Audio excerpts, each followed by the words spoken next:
Michael Jackson, the king of pop, is how we know this man.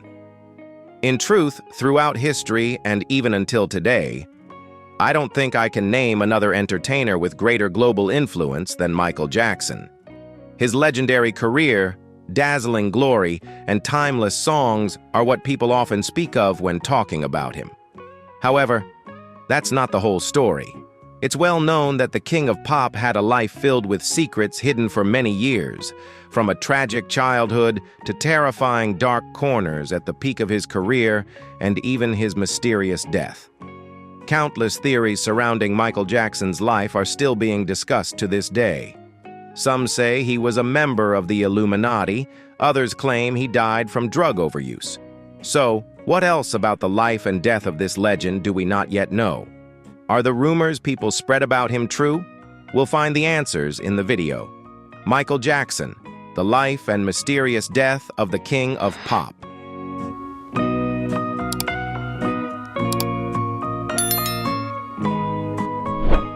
Now, while it's true that Michael Jackson is already extremely famous and information about him is easily found on the internet, perhaps we should still take a moment to summarize that legendary life so we can better understand the secrets revealed later in this video. In the dusty suburbs of Gary, Indiana, during the 1950s, filled with smoke from steel plants and heavy industry typical of America's industrial era, Michael Jackson was born into a black family with 9 siblings. As a result, he grew up in poverty, part of the working-class labor force. Mr. and Mrs. Joseph and Catherine Jackson still did their best to provide their children with food, clothing, and most importantly, a love for music. Joseph worked at a steel mill and occasionally played R&B with his band, the Falcons. But it seemed his love for music outweighed his love for his children. Why was that?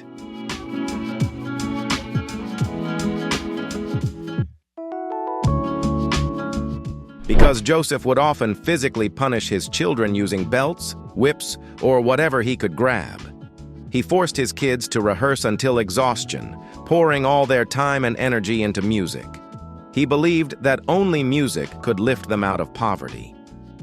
In his autobiography, Michael Jackson wrote that his childhood was a series of haunting days.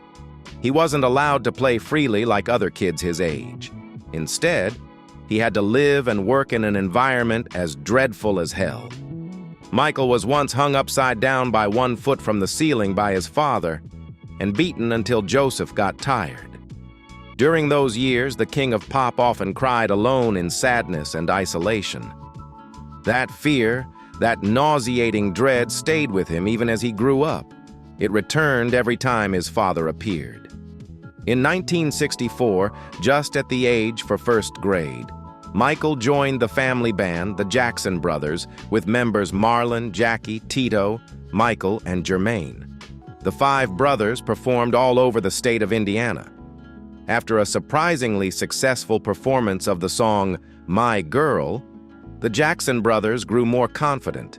They began organizing interstate tours, heading to Chicago, then Illinois, and even reaching the East Coast and parts of Central America.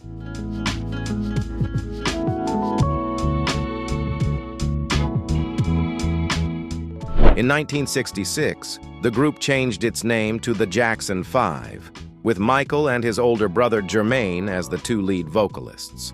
And surprisingly, this family band began to achieve success that few had expected. 2 years later, the Jackson 5 signed their first recording contract with Motown Records and began to rise in the American music scene. The group received much praise from audiences and music critics after their songs topped the Billboard Hot 100 chart for extended periods. Even though he hadn't yet reached adulthood, Michael revealed his natural talent by releasing the singles Got to Be There, Ben, and Rockin' Robin right as he turned 14. Thanks to his children's early success, Joseph decided to move the family to California in the 1970s. Their first home was located at 1616 Queens Road, Los Angeles, and of course it was bought with the money his sons had earned from music. Around this time, the media even began calling it Jackson Mania, implying the intense fan admiration that had begun to surround the Jackson family. Thus emerged the Jackson 5.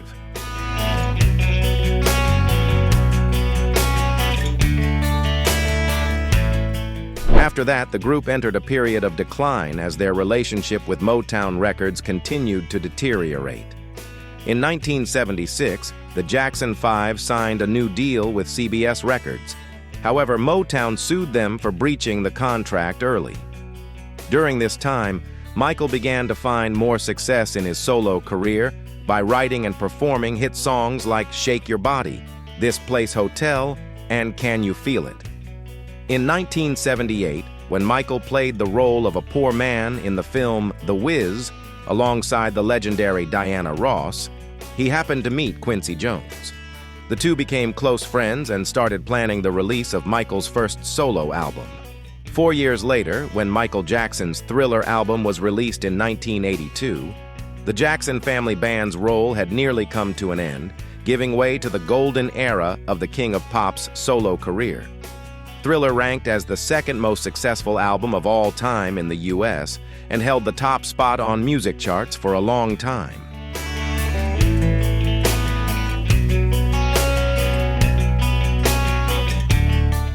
Thriller is also one of the best-selling albums of all time, with over 107 million copies sold, making it one of the albums with the most tracks reaching #1 on the Billboard Hot 100 chart. But it was also from this point that a new chapter in Michael Jackson's career officially began. If it had to be given a name, people might call it Glory and Tragedy. Before Michael Jackson, few black artists had such a massive influence on the global entertainment industry. Through talent and relentless dedication, the King of Pop gradually claimed the most powerful positions in the billion-dollar glamorous music business. Hold on a second. Michael Jackson was black? He's white. I mean, look closely. He's even whiter than me after using whitening cream. First of all, Michael was 100% black by heritage. And second, he didn't use any whitening cream. That's right.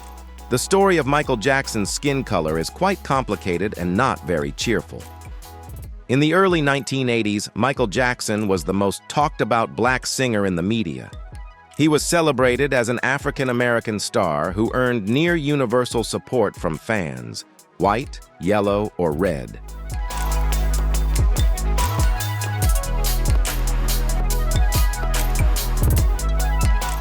And of course, most black people saw Michael Jackson as a symbol of success, a shining example of how a black artist could rise and thrive in the land of stars and stripes. The then-young MTV channel rose to global prominence in the entertainment industry thanks to Michael Jackson. However, things gradually began to change. Take a look. Many fans were surprised to see that every time Michael Jackson appeared, his appearance, especially his skin color and facial features, had changed noticeably. He no longer looked like the black man he once was. By 1992, Michael Jackson's skin had visibly lightened, and the media eagerly made it a hot topic of discussion. In response to the press, Michael didn't deny the change in his appearance, but explained that he had vitiligo, a skin pigmentation disorder. However, this explanation didn't ease the frustration felt by many in the black community in the US, who believed he was trying to deny his roots and transform into a white man in order to gain greater chances of success in American society.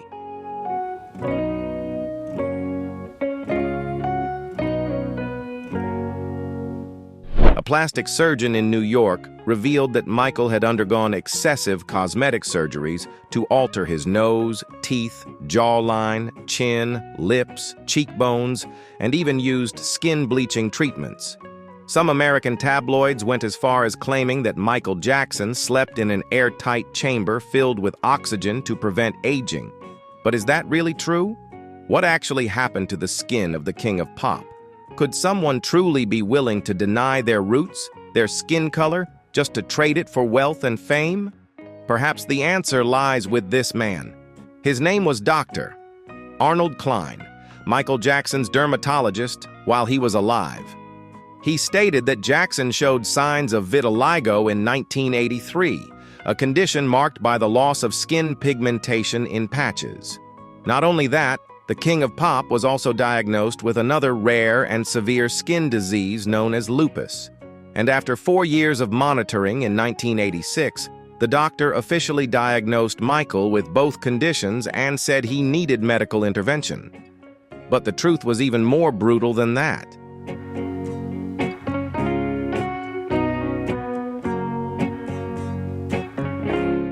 Vitiligo didn't just have a negative impact on the King of Pop's physical health.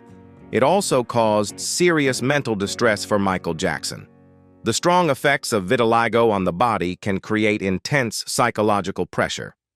Michael Jackson used light-colored makeup and possibly even skin-lightening creams to cover the uneven pigmentation caused by the disease. These products made his skin appear lighter, and with the added effects of makeup, he often looked pale, as we've all seen. But the public didn't understand him. People constantly attacked Michael Jackson for his changing skin color. They claimed he was a poor role model for black youth, or made up stories that he wanted to look white to land roles in movies and TV shows. However, in an interview with Oprah Winfrey in February 1993, Michael Jackson directly addressed the issue, saying, "As far as I know, there is no such thing as skin bleaching. I have never seen it. I don't know what it is."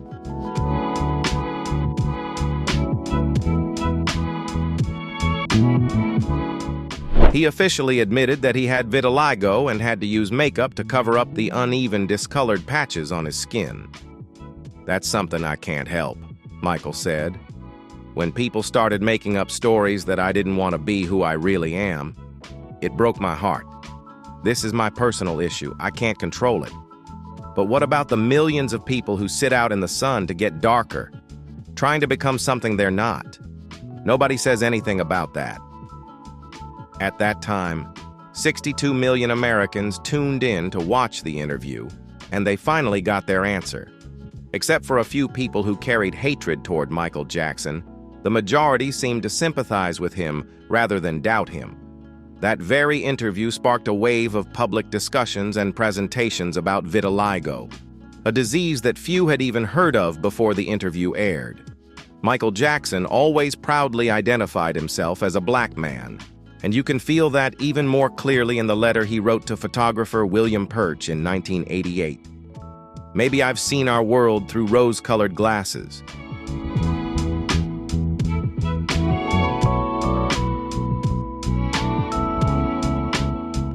But I love all people on this planet. That's why stories of racism truly bother me, because I believe that everyone has equal rights. I was taught that, and I will always believe in it.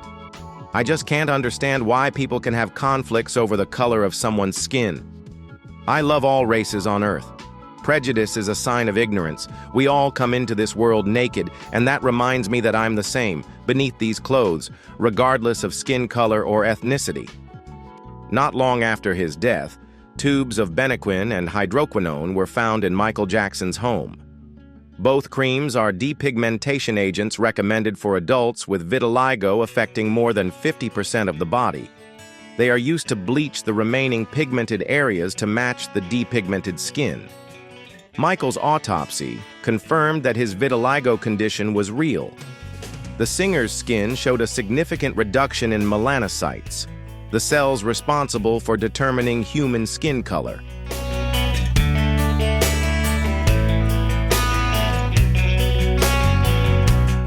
So in the end, upon his death, the wrongful accusation that Michael Jackson had rejected his skin color was finally cleared up. However, it seems that fate still wasn't done with Michael Jackson. He carried yet another injustice, one even greater, more terrifying, and to this day it remains unresolved, even though decades have passed since he closed his eyes forever. Do you know which injustice we're talking about? There is no such thing as an innocent snowflake. That's what a Canadian artist, now eating Chinese food, once said. And coincidentally, the allegations made against Michael Jackson eerily align with that statement. The story begins here. Take a look at this mansion. It's called Neverland. That's right, you heard it correctly. The same name as the magical land in the famous movie Peter Pan. Michael Jackson purchased this estate, nestled in the hills of the Santa Ynez Valley in Santa Barbara County, California, in 1987 for around $19 million. No need to convert it. We all understand how astronomical that figure was over 30 years ago.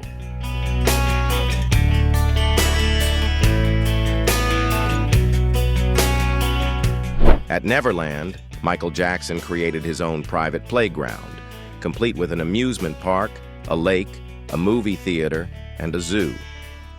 The place was described as an America from decades past, a paradise for a lucky child to grow up in.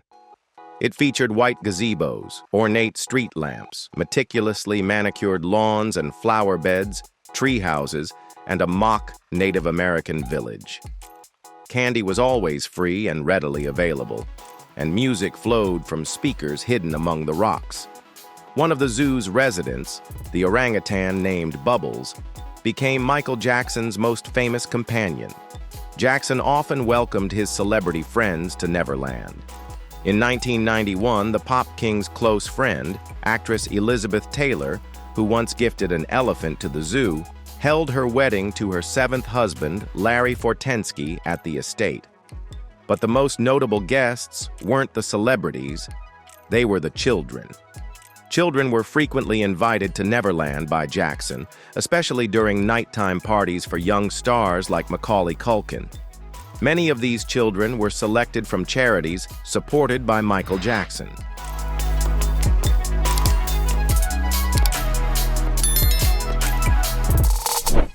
James Safechuck revealed that Michael Jackson once took him, when he was still a teenager, to various luxury stores and had him try on jewelry. Jackson explained to the store clerks that he was shopping for a gift for a woman, so Safechuck's small hand was used to estimate the ring size. After that, Michael bought a gold ring with a diamond and gave it to Safechuck in what he described as a mock wedding. The two even exchanged vows and nearly completed a wedding ceremony. In leaving Neverland, James Safechuck displayed the ring and emphasized that Jackson used expensive jewelry in exchange for sex. And yes, the ring you're seeing on screen is that exact one. At the height of their friendship, as Michael Jackson defined his relationships with young boys, he also bought Wade Robson, the second accuser featured in the film. This was a hot gadget in the late 1980s, which the king of pop often used to send messages or receive fan mail.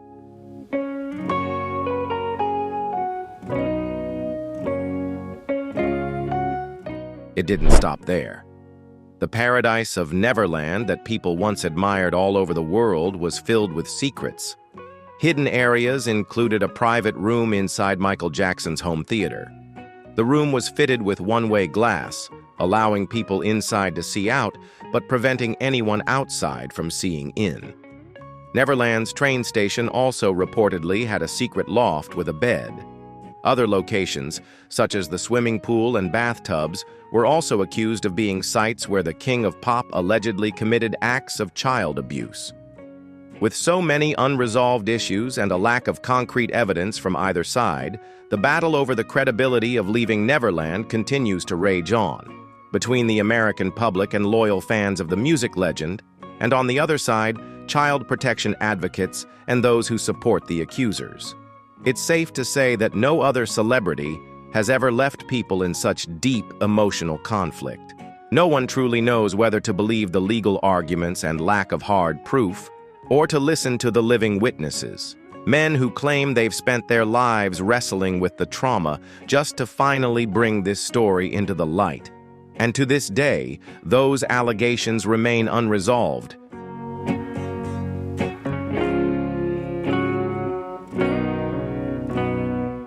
The king of pop is no longer here to defend himself, so what will happen to his legacy? That 2019 documentary may have revealed horrifying claims, but it lacked a single piece of convincing evidence. It was based solely on the words of two individuals, whose honesty no one could truly verify. Even the ring, said to be physical evidence, could easily deceive those already biased against Michael Jackson because no one really knows what it actually looked like. And 2019 wasn't the first time Michael Jackson was accused of abusing children. In the past, those who tried to smear the reputation of the King of Pop all failed. In mid-1993, Michael Jackson was accused of child abuse by a 13-year-old boy named Jordan Chandler and his father, Evan Chandler. Following the incident, Jackson began using medication to manage his stress and quickly developed a dependency. The Chandler family demanded financial compensation, but Jackson refused. Instead, the singer countersued, accusing them of attempting to extort him. In August 1993, police raided Michael Jackson's home and found photo books in his bedroom containing images of young boys in the nude.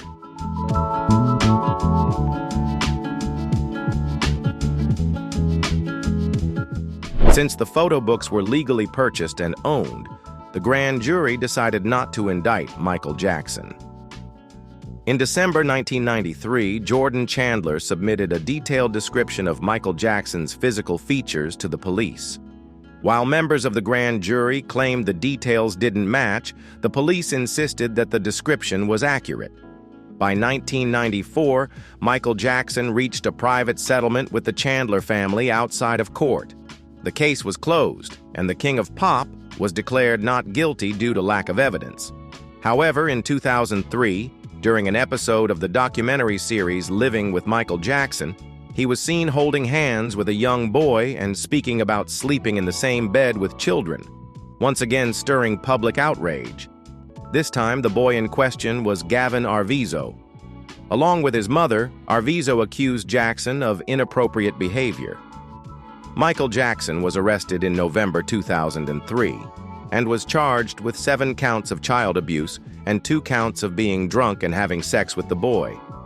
Jackson denied all charges and insisted the sleepover was not sexual. The trial began on October 31, 2005 and lasted 5 months.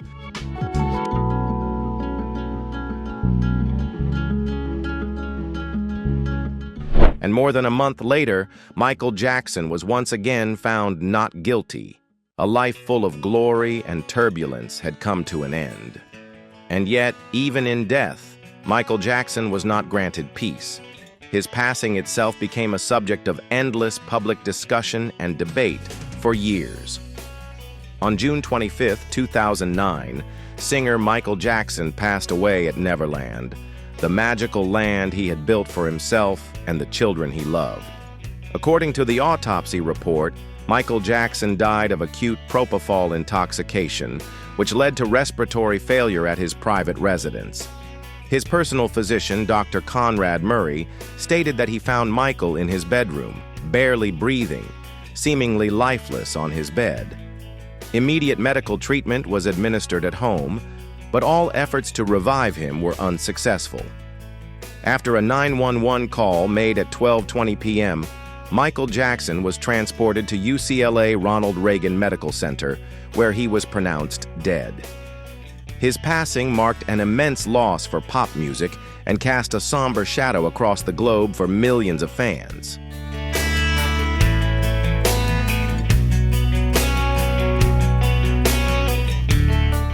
The King of Pop still had great appeal and influence at the time. He passed away while preparing for a series of concerts in Europe on August 28, 2009. Investigators in Los Angeles County ruled out the possibility that Michael Jackson's death was a murder, and everything almost ended there. But 2 years later, the legal battle over who was responsible for Michael Jackson's sudden death was investigated and clarified. Because even if it wasn't direct murder, it could still be a case of manslaughter. The first person to be suspected and investigated was undoubtedly Dr. Conrad Murray, the personal doctor of the singer Michael Jackson. According to Conrad Murray's testimony, he administered propofol, an anesthetic drug used in surgeries, to help Michael Jackson sleep through the night during the last 2 months of his life. That means in his final days, Michael Jackson's mental health had deteriorated so much that he couldn't sleep. Dr. Conrad Murray was immediately handcuffed and charged with the manslaughter of the King of Pop, Michael Jackson.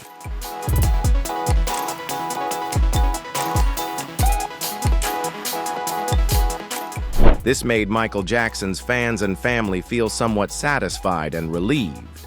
But surprisingly, the doctor didn't worry about it at all. He believed he had done the right thing and fulfilled the client's wishes. He had his reasons for giving Michael Jackson that drug. Conrad Murray did not cooperate and denied all accusations against him. This made it difficult for the jury to continue the investigation smoothly. Not only that, Conrad Murray shocked the judge and the public when he claimed that Michael Jackson had been addicted to drugs and that the King of Pop had begged him to prescribe medicine to help him sleep. The lawyer representing Dr. Conrad Murray, who was being tried for manslaughter of the King of Pop, proposed the theory that it was Michael Jackson himself who ended his life by injecting an extra dose of propofol, which led to his death. With the aim of proving his client's innocence in the death of the King of Pop, the lawyer requested that Michael Jackson's body be exhumed. Of course, that was something that could never happen. On the other side, the police also had their own methods.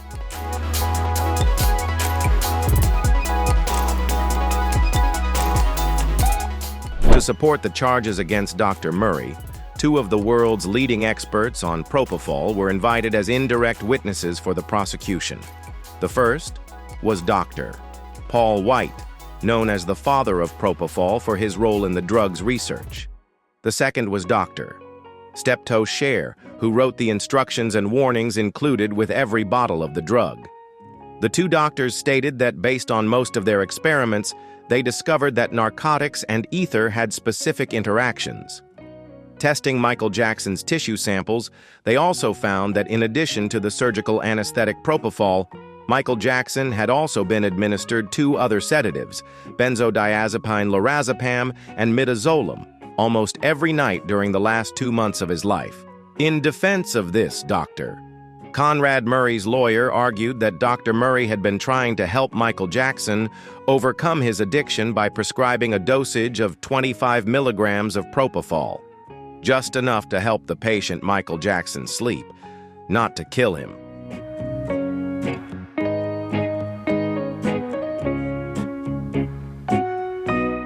But whether they wanted to or not, the defendant Conrad Murray and his lawyer could not deny one fact. The doctor had poorly managed the medication.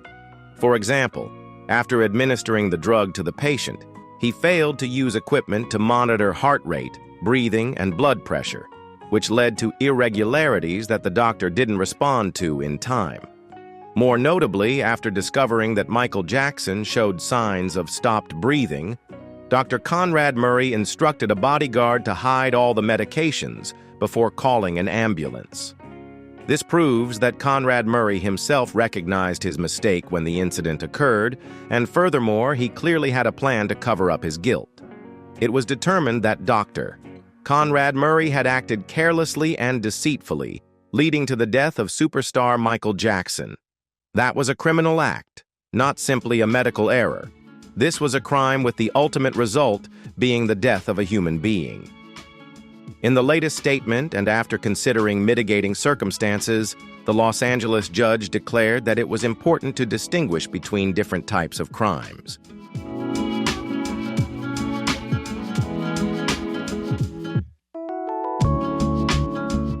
Many people think this was a case of medical negligence, but in reality, it was not. This was a case of criminal negligence, the manslaughter of Michael Jackson. A person commits criminal negligence when they act carelessly, disregard human life, and are indifferent to the consequences. In fact, Michael Jackson died due to Conrad Murray's irresponsible actions. Conrad Murray had crossed the line in treating his patient, which resulted in the crime of manslaughter. Evidence in the case revealed a continuous pattern of deceit by the doctor, that Conrad Murray had lied many times and showed absolutely no remorse. Dr. Conrad Murray administered the extremely strong sleep aid propofol to Michael Jackson, but failed to carefully monitor the patient. Michael Jackson placed too much trust in Dr. Conrad Murray, and that trust cost him his life. After a series of arguments and pieces of evidence presented by authorities, prosecutors, and those in charge, The Los Angeles court declared that Dr. Conrad Murray was sentenced to 4 years in prison for his crime of manslaughter, as he showed no signs of remorse and failed to understand the severity of the mistake he had made.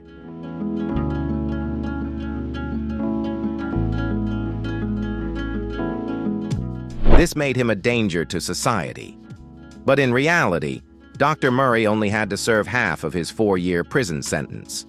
Although he began serving his sentence in November 2011 and was supposed to be released in November 2015, Conrad Murray was released early due to good behavior and because the influx of new prisoners forced the prison to reduce its number of older inmates.